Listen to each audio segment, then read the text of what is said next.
ॐ शुक्लांबरधरं देवं शशिवर्णं चतुर्भुजं प्रसन्नवदनं ध्यायेत् सर्वविघ्नोपशान्तये।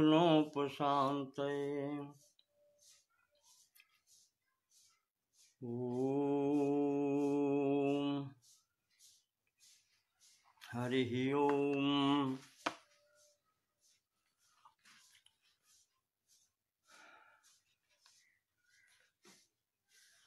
सांख्य दर्शन के अंतर्गत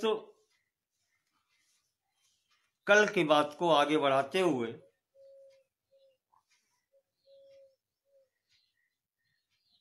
आचार्य ईश्वर कृष्ण की सांख्य कारिका का 12वां पद्य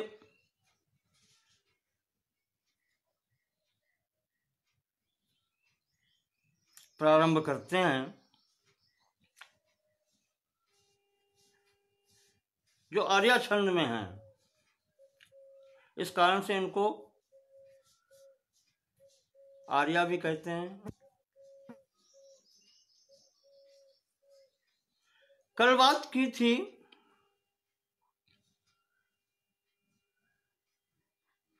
व्यक्त, अव्यक्त और ज्ञ के विषय में। इनके पृथक पृथक लक्षण बताए थे।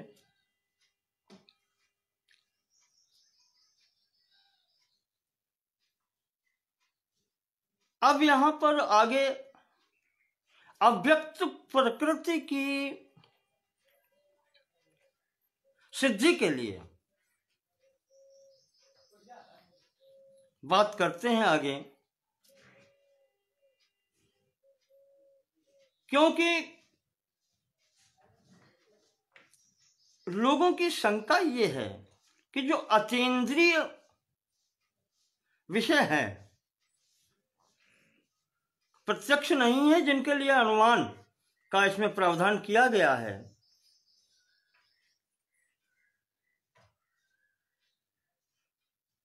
तो अतीन्द्रिय के क्षेत्र में व्यक्त और अव्यक्त दोनों आ जाते हैं। व्यक्त का भाग अगर स्थूल छोड़ दें, इनको पृथ्वी जल तेज वायु आकाश स्थूल भूतों की बात छोड़ दें, तो अन्य समस्त व्यक्त या इंद्रियों को भी यहां छोड़ दें, स्थूल इंद्रियां जो हैं, यद्यपि वे भी पंचभूतात्मक हैं, तो शेष जो व्यक्त है वो भी अतीन्द्रिय है, इंद्रिय गम्य नहीं है।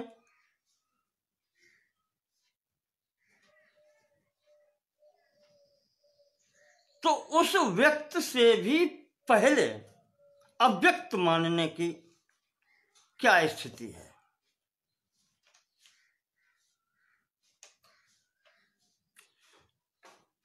जब व्यक्त से ही बात सिद्ध हो जाती है, व्यक्त से ही सब कार्य होने हैं, तो उस अव्यक्त को मानने की स्थिति क्या बनती है? जबकि प्रत्यक्ष वो भी नहीं है। व्यक्त अव्यक्त सब एक ही क्यों नहीं है?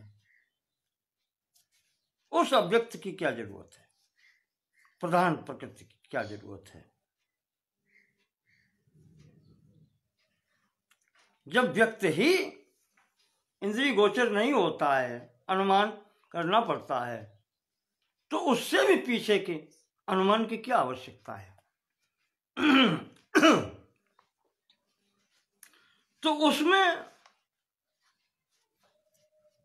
दो बातें हो जाती हैं कि अव्यक्त है भी या नहीं। अव्यक्त के अस्तित्व पर संकट खड़ा हो जाता है। तो उसके लिए सांख्य कारिका का कार्य लिखते हैं,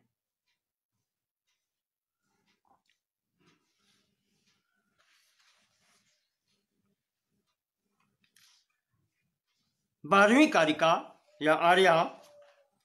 प्रीत्य प्रीति विषादात्मका प्रकाश प्रवृत्ति नियमार्था अन्योन्याभिभवाश्रय जनन मिथुन वृत्तयश्च गुणाः।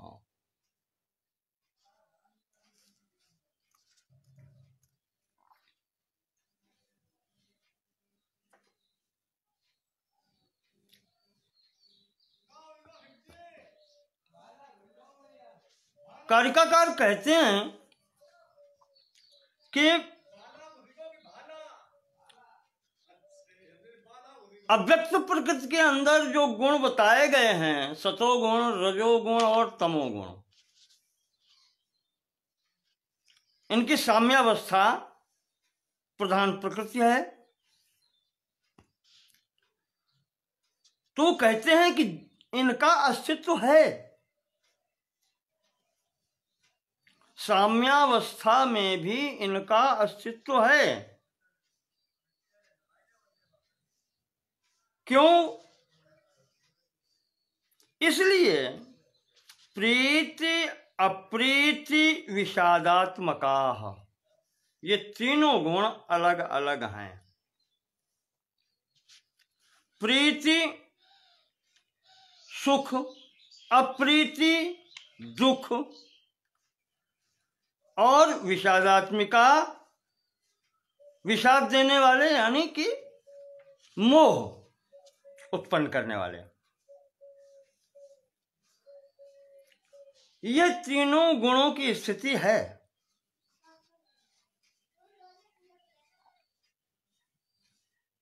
सुख देने, सुख एक के प्रभाव से सुख, दूसरे के प्रभाव से दुख और तीसरे के प्रभाव से मोह। प्रकाश प्रवृत्ति नियमार्था, इसी प्रकार एक के कारण प्रकाशन या ज्ञान कह लें, दूसरे के प्रभाव से प्रवृत्ति और तीसरे के प्रभाव से इनका नियमार्था, नियमन या अवरोधन करने वाले, उसको मतलब कुछ रुकावट डालने वाले, रोकने वाले।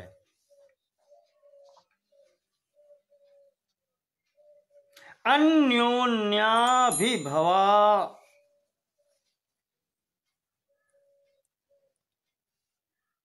एक दूसरे से के अभिभवकर्ता कहलाते हैं, दबाने वाले या पराजित करने वाले।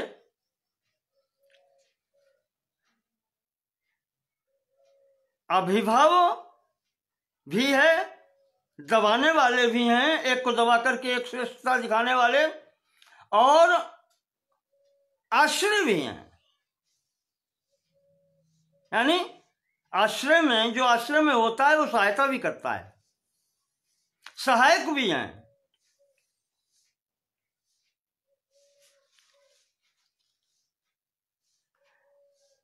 जनन मृथुन वृत्तयः, और परिणामी भी हैं, जनन करने वाले भी हैं। मिथुन वृत्तयः, साथ साथ रहने वाले हैं।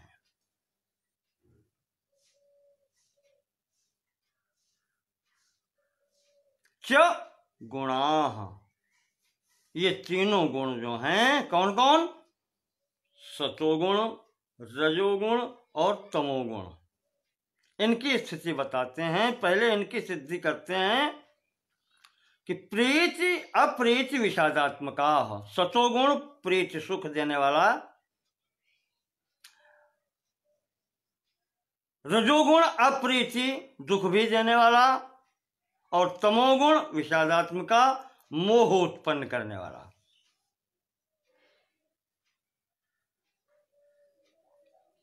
इसी प्रकार प्रकाशन, प्रकाश ज्ञान उत्पन्न करने वाला सतोगुण, प्रवृत्ति कराने वाला चंचल जो है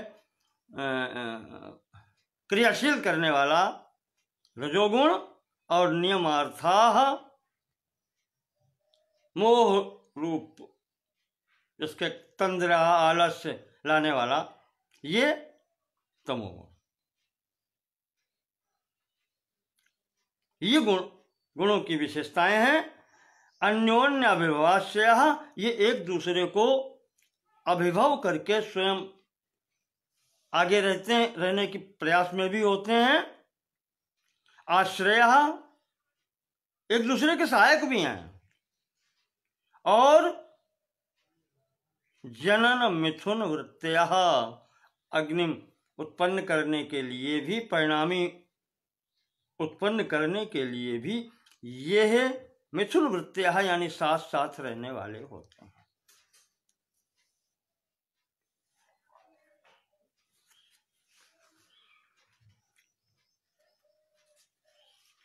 यहां पर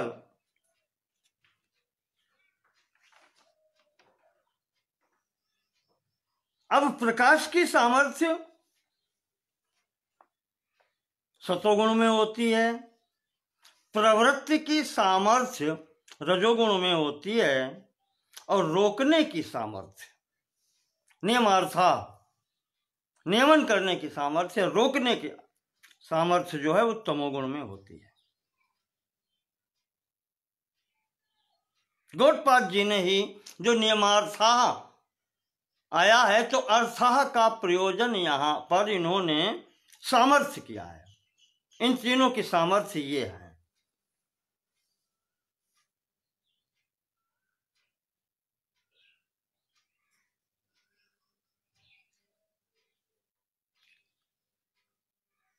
इनका विस्तार से वर्णन देवी भागवत में मिलता है, तीसरे स्कंद के 8वें-9वें अध्याय में।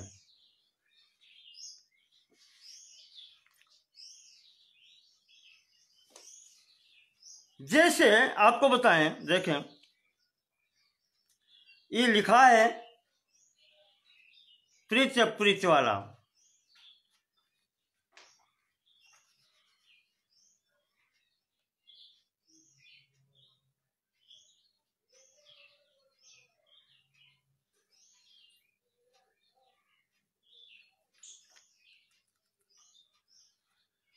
तो इसका आया है, थोड़ा देखते हैं, ज्यादा नहीं, थोड़ा देखते हैं।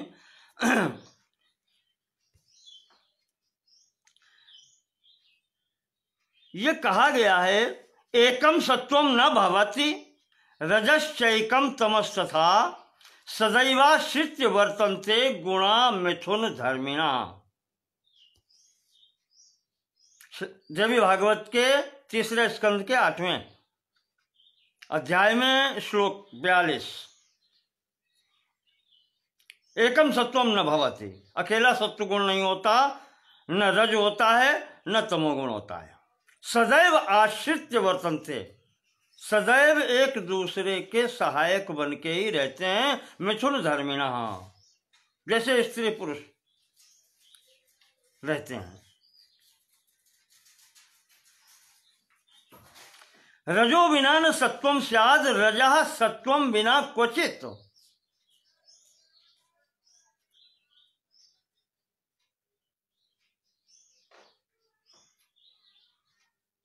रजोगुण की बिना सतोगुण के उपस्थिति नहीं होती, वैसे ही सतोगुण की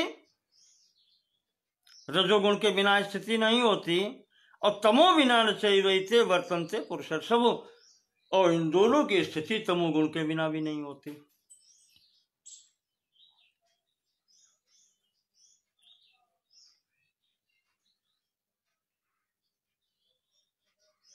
अन्योन्य संशिता सर्वे तिष्ठन्ति न वियोजिता। ये सब दोनों तीनों एक साथ रहते हैं, न वियोजिता, अलग अलग नहीं हो सकते। इसी के लिए कहा गया है अविवेकी।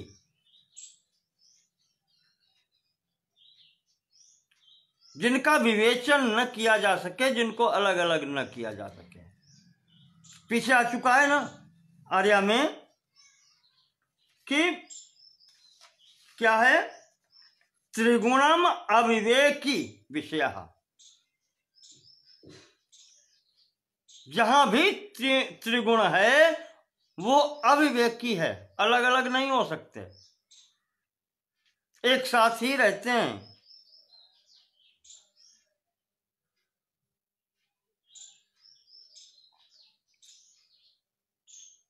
और यहां देवी भागवत कहती है कि अन्योन्य जनकाश्चैव यतः प्रसव धर्मिणः। प्रसव धर्मी इसीलिए हैं कि इनसे परिणामी उत्पन्न होते हैं, ये कार्य उत्पन्न करने वाले कारण हैं।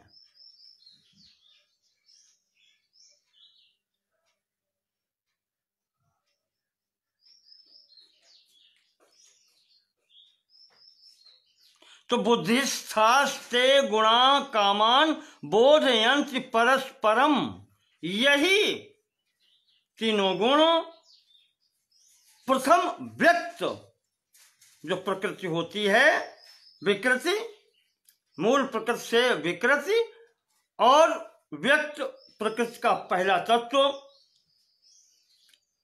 जो बुद्धि है, जो महत तत्व है, बुद्धिस्थास्ते गुणा, ते गुणा बुद्धिस्था, वो तीनों गुण बुद्धि में भी उपस्थित हैं।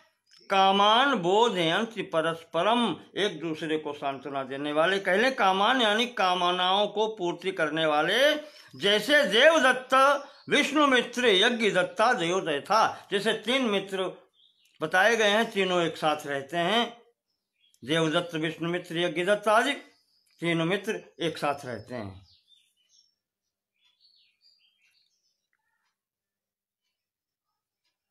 और इसी में ये मित्र की स्थिति है। और जब मिथुनी भाव आ जाता है तो कहते हैं कि यथा स्त्री पुरुषश्चैव मिथुनौ च परस्परम तथा गुणाः समायान्ति युग्म भावम परस्परम। जैसे स्त्री पुरुष के रूप में मिथुन भाव में यहाँ सांसारिक लोग रहते हैं, उसी प्रकार से ये तीनों गुण मिथुनी भाव में रहते हैं।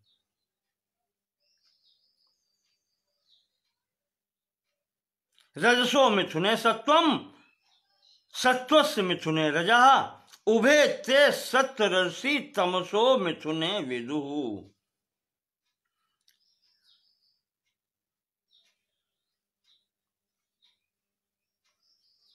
सत्व और रज मिथुनी भाव में, उसी प्रकार से रज और सत्व मिथुनी भाव में, और उभे ते सत्व रजसी तमसो मिथुने, तमोगुण के साथ में सतोगुण और रजोगुण की दोनों की स्थितियां होती हैं, ये मिथुनी भाव में रहते हैं यहां पर। तो अब ये 12वीं जो कारिका कह रही है कि प्रीत्य प्रीति विषादात्मिका, इसकी स्थिति कैसी? देखें, ये तीनों गुणों के प्रभाव हैं, ये सिद्ध करते हैं कि तीनों गुण कार्य में उपलब्ध हैं। बहुत अच्छा उदाहरण देते हैं। सत्वम तो केवलम नैव कुत्रापि परिलक्ष्यते, देवी भागवत तृतीय स्कंद 9वां अध्याय 5वां श्लोक। सत्वं तु केवलम नैव कुत्रापि परिलक्ष्यते, मिश्री भावस्तु तेषां वै मिश्रत्वं प्रतिभाति वै। सतोगुण के अकेला उपस्थित नहीं रह सकता, मिश्री भावस्तु तेषां, वो मिश्र रूप में यानी तमोगुण और रजोगुण दोनों साथ में रहते हैं। मिश्रता हर जगह मिलेगी, न्यूनाधिकता हो सकती है। बहुत अच्छा उदाहरण देते हैं। यथा काचिद्वरा नारी सर्वभूषण भूषिता, हाव भावयुता कामं भर्तुः प्रीति करी भवेतु। एक ही स्थिति है, देखें आप। माता पित्रोस्तथा सैव बंधुवर्गस्य प्रीतिदाम् दुःखं मोहं सपत्नीषु जनयत्यपि सैव ही।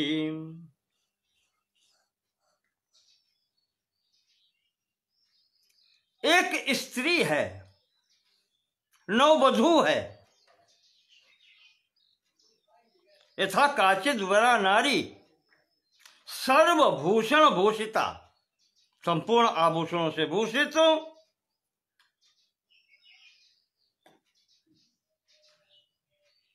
अपने पति को प्रीति देने वाली है।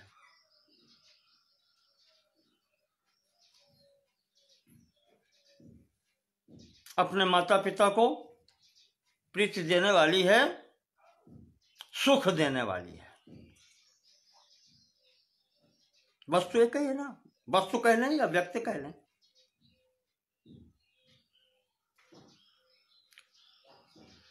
माता पिता और पति को सुख देने वाली है वही। दुखम सपत्नीषु, यदि उसकी सपत्नीषु यानी सौत्य हैं, जो उसके पति की दूसरी स्त्रियां हैं, उनको वो दुख देने वाली है।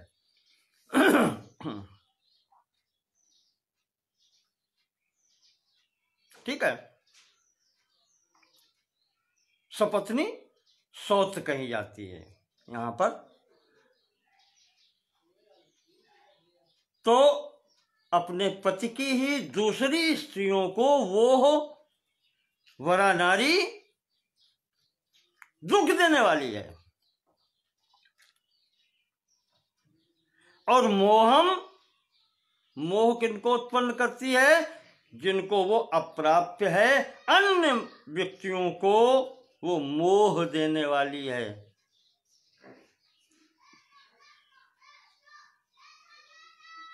तो एक ही व्यक्ति या वस्तु में तीनों गुण की उपस्थिति हो गई, प्रीति, अप्रीति और विषाद।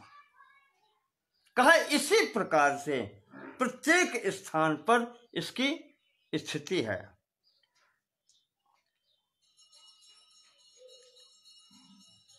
यथा रूपवती नारी यौवनेन विभूषिता लज्जा माधुर्य युक्ता च यथा विनय संयुता काम शास्त्र विधिज्ञा च धर्मशास्त्रेऽपि सम्मता भर्तुः प्रीतिकरी भूत्वा भर्तुः प्रीतिकरी भूत्वा सपत्नीनां च दुःखदा।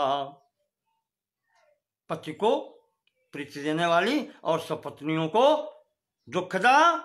मोह दुःख स्वभावस्था सत्वस्थेत्युच्यते जने तथा सत्वं विकुर्वाणमन्य भावं विभाति वै।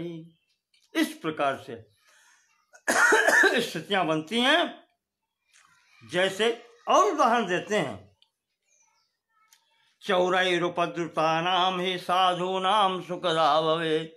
जैसे किसी राज्य में चोरों का उपद्रव जब होता है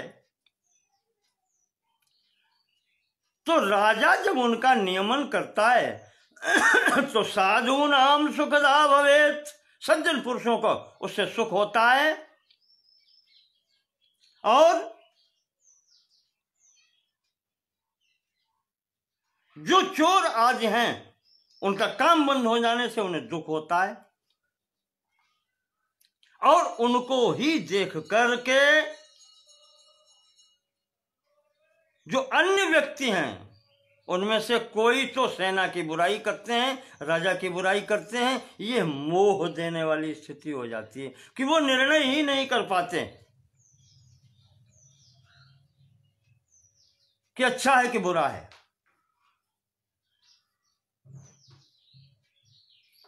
मूढ़ाच दस्युनाम शैव सेना तथा गुणा। वो अन्य दस्युओं में विषाद की स्थिति को उत्पन्न कर देते हैं। तो तीनों स्थितियां यहां भी होती हैं।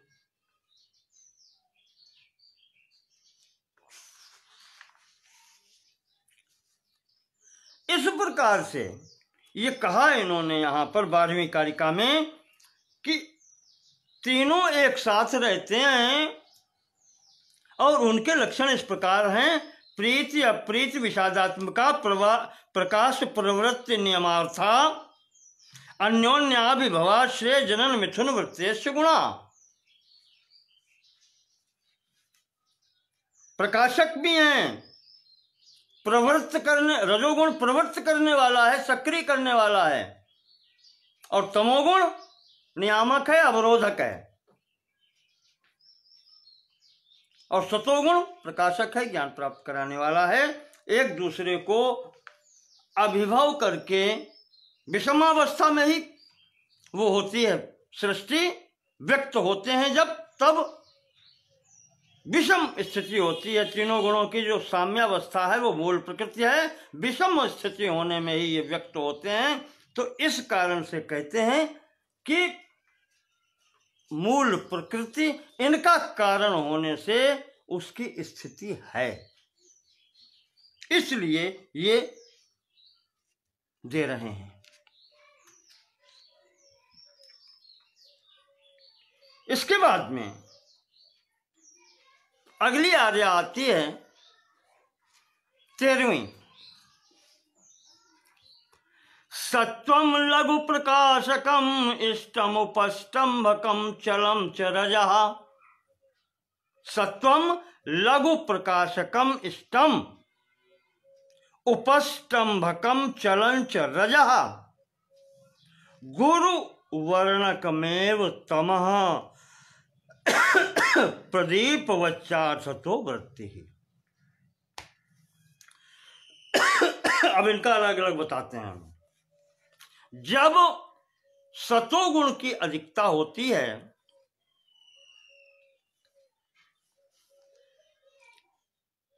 तो यह लघु प्रकाशकम इष्टम चास्ति, हल्कापन महसूस होता है।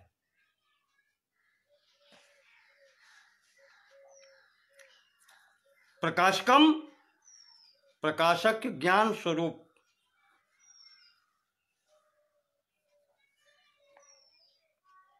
होता है, ज्ञान कराने वाला होता है। ये प्रकाशक का अर्थ है, ज्ञान कराने वाला भी होता है। लघु हल्का होता है। उपस्तंभकम चलम च रजः। उपस्तंभकम, उपस्तंभक कहते हैं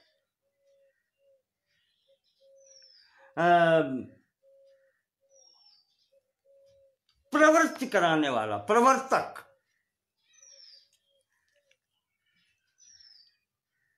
चलम च चंचल होता है, क्रियाशील। रजः, तो रजोगुण की जहां अधिकता होती है, सतोगुण और तमोगुण को दबा करके रजोगुण की जहां अधिकता होती है, वहां यह प्रवर्तक होता है, प्रवर्तन कराने वाला, और चंचल होता है, सक्रिय होने के प्रयास में होता है, क्रियाशील होता है। और जहां तमोगुण की अधिकता होती है, सतोगुण रजोगुण दब जाता है, वहां पर गुरु वर्णकम, वर्णकम आवरणकम, आवरण करने वाला, निवारण करने वाला, कहना चाहिए कि रोकने वाला, अवरोधन करने वाला। गुरुम भारी, भारीपन का मतलब यह है कि आलस्य इसमें आता है, तंद्रा निद्रा, ये स्थितियां इसमें होती हैं। जहां पर तमोगुण की अधिकता होती है वहां पर ये स्थितियां होती हैं।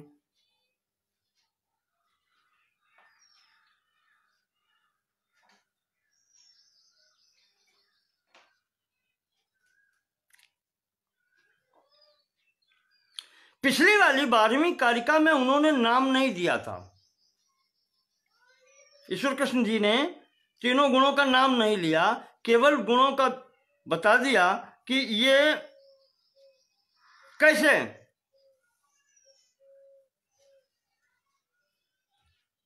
लक्षण क्या होते हैं, और 13वीं में कारिका में ये बताते हैं कि उनके परस्पर कार्य करने की स्थिति क्या है।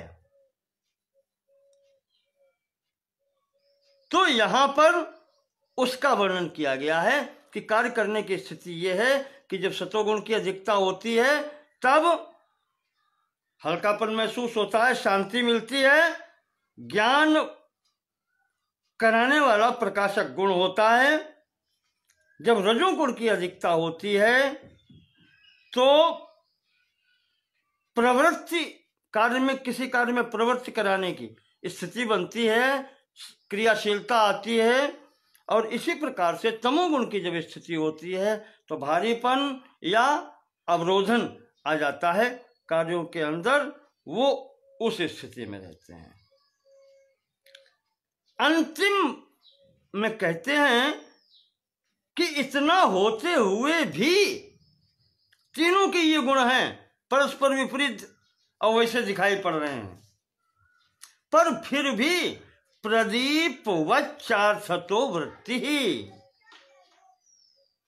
जैसे दीपक में 3 प्रकार के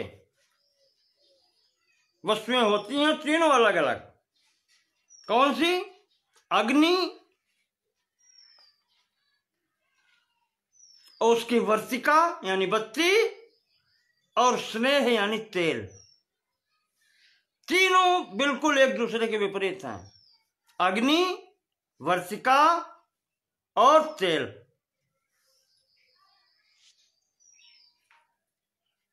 पर जब तीनों एक साथ होते हैं तो प्रदीप का निर्माण करते हैं, दीपक का निर्माण करते हैं, जो जलते हुए प्रकाश देता है, अंधकार को हटाने का कार्य करता है, अपने दीपक का जो प्रयोजन है उसकी सिद्धि करता है।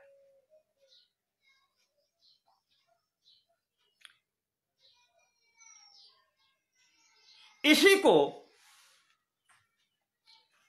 देवी भागवत 3 स्कंद के 9वें अध्याय में बताया है कि लघु प्रकाशकम सत्वम निर्मलम विशदम सदा यदांगानि लघून्येव नेत्रादीनि इंद्रियाणि च निर्मलम च तथा चेतो गृह्णाति विषयान्नवान्। जब सत्वगुण की प्रधानता होती है तो लघु प्रकाशकम सत्वम, ये निर्मलता देने वाला है, ज्ञान कराने वाला है। निर्मलम विशदम सदा, ये निर्मलता देने वाला है। और जब निर्मलता अंगों, इनके द्वारा अंगों में आती है, नेत्रादीन इंद्रियाणि चो, जो फिर सब में इसका जब सत्वगुण का प्रभाव होता है तो निर्मलम च तथा चेतो गृह्णाति विषयान्नवान्, जब निर्मल मन भी होता है तो नए नए ज्ञान प्राप्त करता है, नए नए विषय ग्रहण करता है। इसी प्रकार से जब सत्वगुण की स्थिति आती है तो वो किसी कार्य में प्रवृत्त होता है,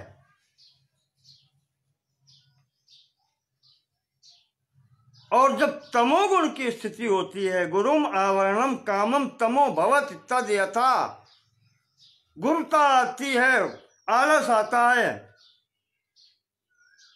अज्ञान का प्रभाव हो जाता है। तदांगानि गुरूण्यासु प्रभवन्त्याव्रतानि च इंद्रियाणि मनः शून्यम निद्राम नैवाभिवांछति, ये स्थिति हो जाती है इसकी। मनः शून्यम, कुछ भी मनन करने की इच्छा नहीं होती, निद्रा तंद्रा आलस की स्थिति हो जाती है। यही अवरोध है ज्ञान प्राप्त करने में।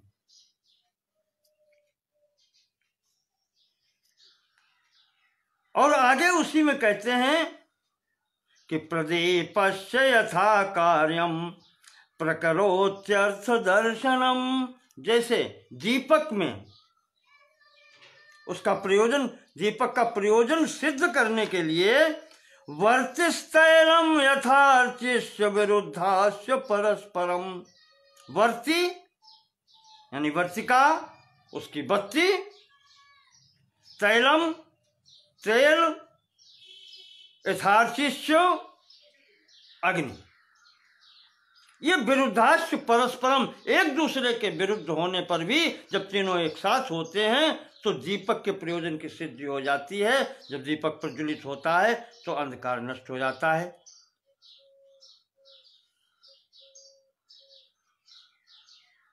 विरुद्धम ही तथा तैलम अग्निना सह संगतम तैलम वर्ति विरोधेव पावकोपि परस्परम एकत्र स्था पदार्थानाम, जब ये तीनों पदार्थ इकट्ठे होते हैं प्रकुर्वंति प्रदर्शनम, अर्थ की सिद्धि कर देते हैं, ज्ञान प्राप्ति का मार्ग खोल देते हैं।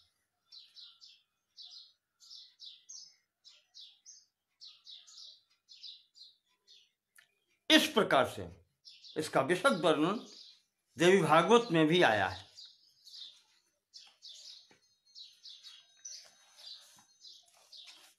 13वीं कारिका इस प्रकार से ये कहती है कि पुरुषार्थ की सिद्धि के लिए ये तीनों गुण इस प्रकार से दीपक की भांति मिलकर के कार्य करते हैं।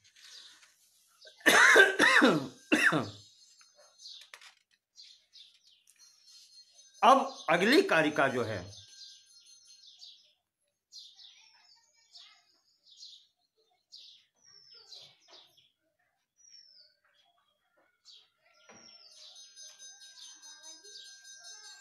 अगली कारिका में आचार्य ने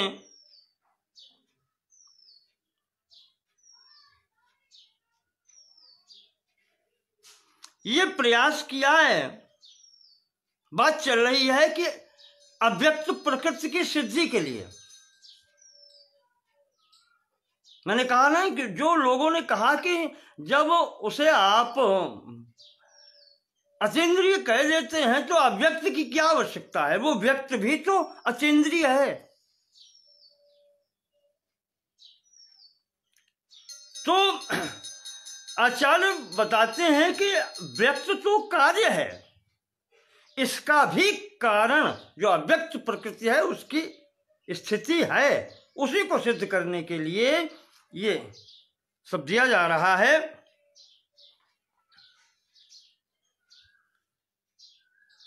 तो 14वीं कारिका में कहते हैं अविवेक्या देह सिद्धि त्रैगुण्या तद विपर्या भावात् कारण गुणात्मकत्वात् कार्यस्याव्यक्तमपि सिद्धम।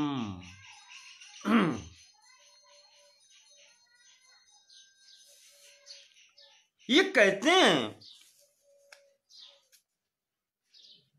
यह दर्शन का जो सिद्धांत है सांख्य का, पीछे बता चुके हैं कि अव्यक्त और व्यक्त प्रकृति में समानता क्या है। वहां बताया है कि त्रिगुणम, 11वीं कारिका में, त्रिगुणम अविवेकी विषयः सामान्यम अचेतनम प्रसव धर्मी, इतने गुण हैं जो दोनों में समान हैं, व्यक्त में भी हैं अव्यक्त में भी हैं। तो कहने का यहां तात्पर्य यह है कि त्रिगुणम, ये जो पीछे 12 और 13 कारिकाओं में बताया है, मुख्य बल दिया है कि त्रिगुणात्मक हैं। तो जब त्रिगुणात्मक हैं तो 14वीं कारिका में कहते हैं कि त्रिगुणात्मक होने के कारण ही अविवेक्यादेह सिद्धि, अविवेकी आज धर्मों की सिद्धि होती है। कौन कौन से? अगर त्रिगुण हैं तो अविवेकी है, अलग अलग नहीं किए जा सकते।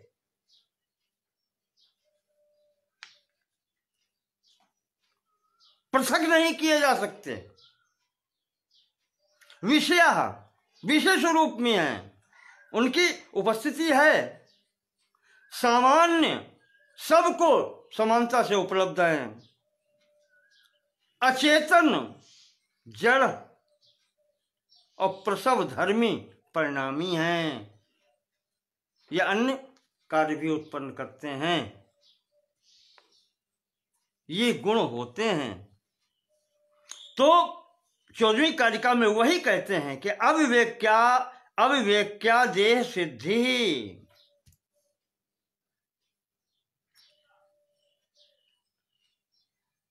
त्रिगुणात्मक जब हैं कारण में, इसी कारण से कार्य में महदाज में आए हैं और स्थूलता तक, जैसे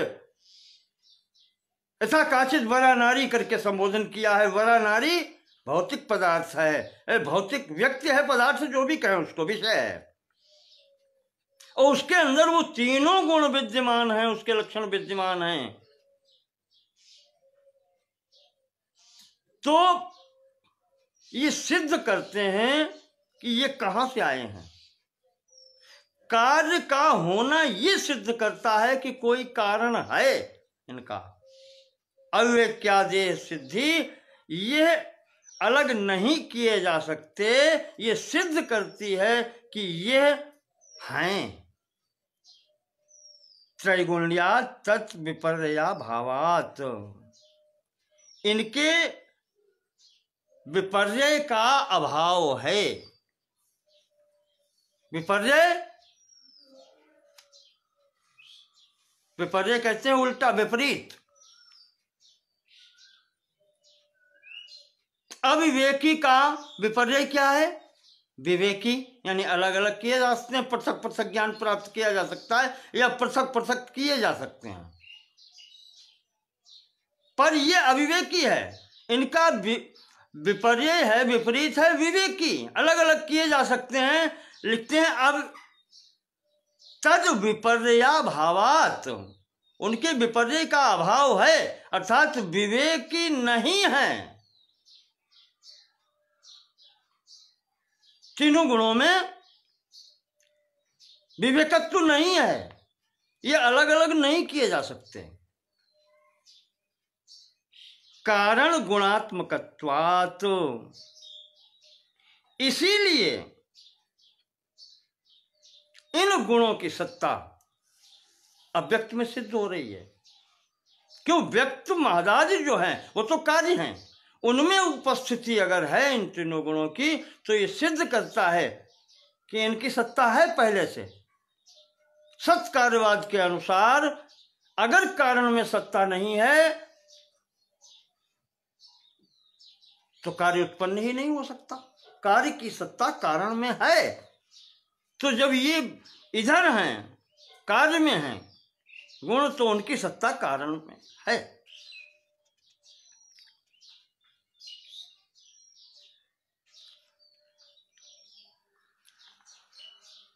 कारण गुणात्मकत्वात् कार्यस्याव्यक्तमपि सिद्धम। तो कारणस्य कारण गुणात्मकत्वात्, जब कार्य में जो गुण हैं वो कारण में अवश्य होते हैं। कारण ही कार्य में व्यापक होता है। इस कारण से जो कार्य में गुण हैं वो कारण में हैं। इस कारण से इससे भी अव्यक्त की सिद्धि होती है कि तीनों गुणों वहाँ भी उपस्थित हैं। सतोगुण, रजोगुण और तमोगुण से युक्त यह तीनों गुणों की साम्यावस्था ही प्रकृति है। ये 14वीं कारिका कहती है।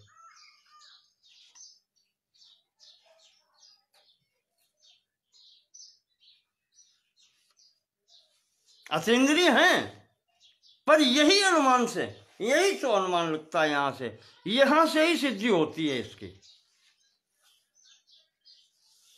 कार्यात् कारणानुमानम तत्साहित्यात्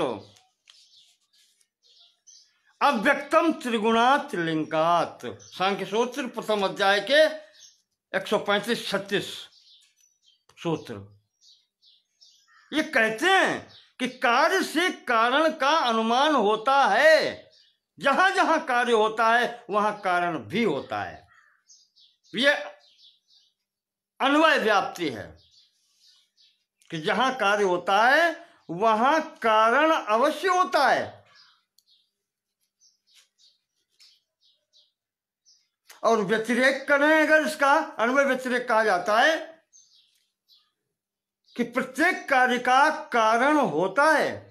यह है अन्वय।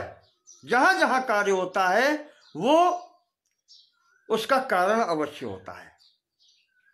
इसी को व्यतिरेक अवस्था में जब व्यक्त करते हैं तो ये होता है कि जहां कारण नहीं होता है वहां कार्य भी नहीं होता है। ये व्यतिरेक है।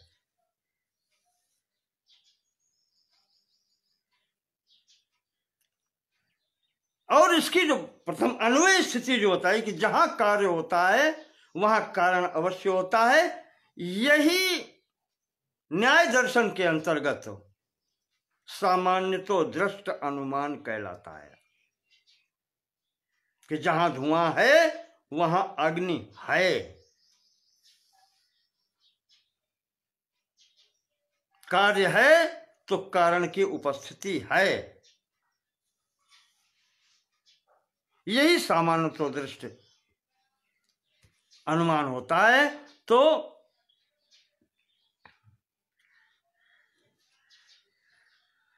व्यक्त और अव्यक्त त्रिगुणात्मक हैं और ये कार्य से ही यहां पर सिद्धि होती है।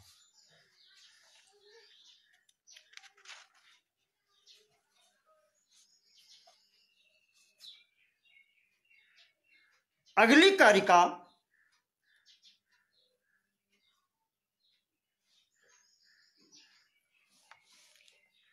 15वीं कारिका कहती है भेदानाम परिमाणात् समन्वयात् शक्तितः प्रवृत्तेश्च कार्य कारण कार्य विभागाद अविभागाद वैश्वरूप्यस्य भेदानाम परिणामात्। 15वीं कारिका कह रही है भेदानाम परिमाणात्, जो कार्य हैं वो अलग अलग क्यों हैं? जब कारण एक है तो उससे कार्य भी एक होना चाहिए। तो कहते हैं कि भेद क्यों है, भेदा नाम, तो उसका दे रहे हैं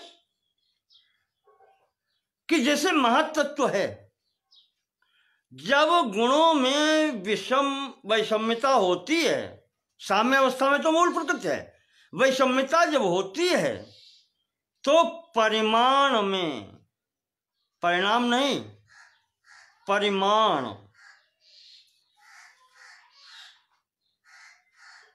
यहां क्वांटिटी चेंज होती है, क्वालिटी चेंज नहीं होती। परिमाण में न्यूनाधिकता होती है। भेदानाम परिमाणात्, तीनों गुणों के परिमाण में न्यूनाधिकता होने से भेद उत्पन्न होते हैं। समन्वयात्, रहते तीनों साथ में ही हैं। परिमाण में मात्रा में न्यूनाधिकता होती है प्रथम, इसलिए भेद होता है। तीनों एक साथ रहते हैं तो चूंकि जब कम और अधिक मात्रा में रहेंगे तो वो अलग अलग दिखाई पड़ेंगे आपको, एक साथ रहते हुए भी। शक्तितः प्रवृत्तेश्च, शक्ति के अनुसार ही उनकी प्रवृत्ति भी होगी। सतोगुण की अधिकता है तो सतोगुण की शक्ति अधिक होगी, रजोगुण की प्रधानता है तो रजोगुण की प्रवृत्ति अलग होगी, और जो तमोगुण की प्रधानता है तो उसकी शक्ति अलग होगी। तो शक्ति के अनुसार प्रवृत्ति होने से वो अलग अलग हो जाते हैं और वो अलग अलग प्रकार के कार्य उत्पन्न करते हैं। जैसे आपको बताया था, पीछे आ चुका है कि मृत्तिका से ही घट आदि की उत्पत्ति होती है।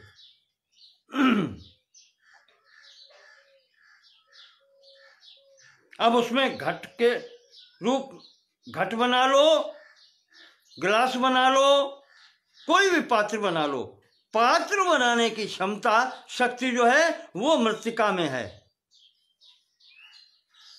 उस मृत्तिका से पट नहीं बन सकता, वस्त्र नहीं बन सकता, ये शक्ति नहीं है। तो कहते हैं शक्ति के अनुसार ही उनकी प्रवृत्ति होती है। जिसमें सतोगुण की अधिकता है वो सतोगुण प्रधान से ही स्थिति बनेगी। सतोगुण की प्रधानता के कारण ही महत् तत्व की उत्पत्ति होती है।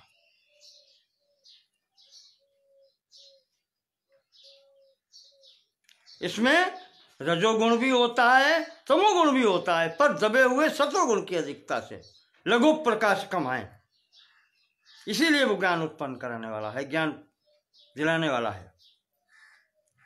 इस कारण से उसकी उत्पत्ति महत्त्व है। उसके बाद में अहंकार तमोगुण की अधिकता से सतोगुण और रजोगुण जब जाता है, इसमें सतोगुण की न्यूनता है तो अहंकार की उत्पत्ति होती है। तो अब वो उनकी प्रवृत्तियां अलग अलग हैं। जैसे अब अहंकार में भी 3 प्रकार की स्थितियां आ जाती हैं। जो तमोगुण की अधिकता से है उससे तन्मात्राएं आती हैं। रजोगुण की स्थिति में इंद्रियां आती हैं और सतोगुण की अधिकता में मन आता है। इस प्रकार से यहां भी तीनों का होता है। तो शक्तितः प्रवृत्तेश्च, अपने अपनी शक्ति के अनुसार ये प्रवृत्त होती हैं।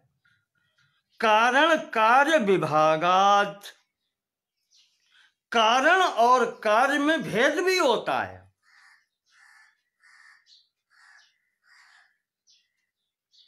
कारण से ही कार्य की उत्पत्ति होती है।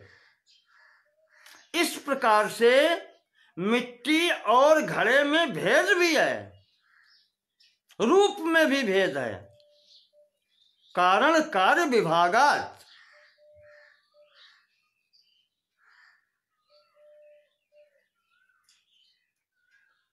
कारण से जब कार्य रूप में परिणत होता है तो इनके रूप में और अन्य कहना चाहिए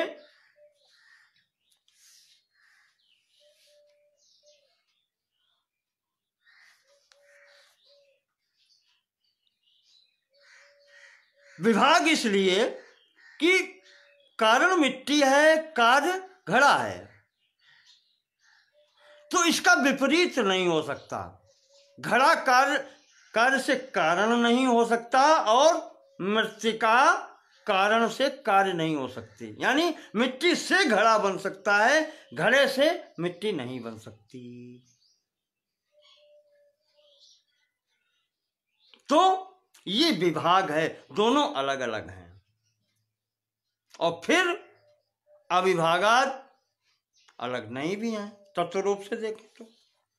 यहां अविभागाद वैश्व रूप्य से, विश्व का जो रूप है इसमें अगर आप देखें तो अविभाग है। अविभाग का मतलब भेद नहीं है। भेद नहीं का मतलब कारण और कार्य में भेद नहीं है। कार्य अंततः कारण में ही लीन हो जाता है। प्रलय अवस्था में क्या होता है, विपरीत क्रम में जब चलते हैं तो स्थूल भूत तन्मात्राओं में लीन हो जाते हैं। अगर अंतर होता, भेद होता तो लीन नहीं होते। इस प्रकार से अविभागात, ये इसमें कोई अंतर नहीं है। कार्य कारण में लीन हो जाता है। प्रलय काल में जैसे स्थूल भूत सूक्ष्म भूत में यानी तन्मात्राओं में लीन हो जाते हैं, तन्मात्राएं अहंकार में लीन हो जाती हैं, अहंकार महत तत्व में लीन हो जाता है और महत अव्यक्त प्रकृति में लीन हो जाता है, लय हो जाती है। फिर वही पुनः गुणों की साम्य अवस्था आ जाती है और अव्यक्त प्रकृति की सिद्धि होती है। इससे भी इस प्रकार से यहां पर अव्यक्त प्रकृति की स्थिति को सिद्ध करने के लिए सांख्य दर्शन ये तर्क यहां से देता है। अविभाग जो शब्द किया है, कहते हैं कि गौड़पाद जी ने, माठरवर्ती वालों ने और वाचस्पति मिश्र ने भी इस अविभाग शब्द का अर्थ जो है वो लय ही लिया है, विलीन होना, अपने कारण का कार्य में लय हो जाना ही अविभाग का प्रयोजन है। अविभाग जो यहां पर शब्द प्रयोग किया गया है।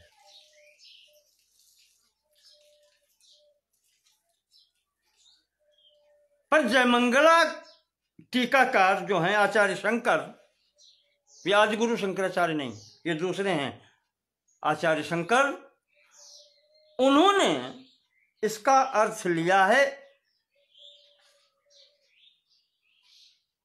एक हो जाना, एक रूप।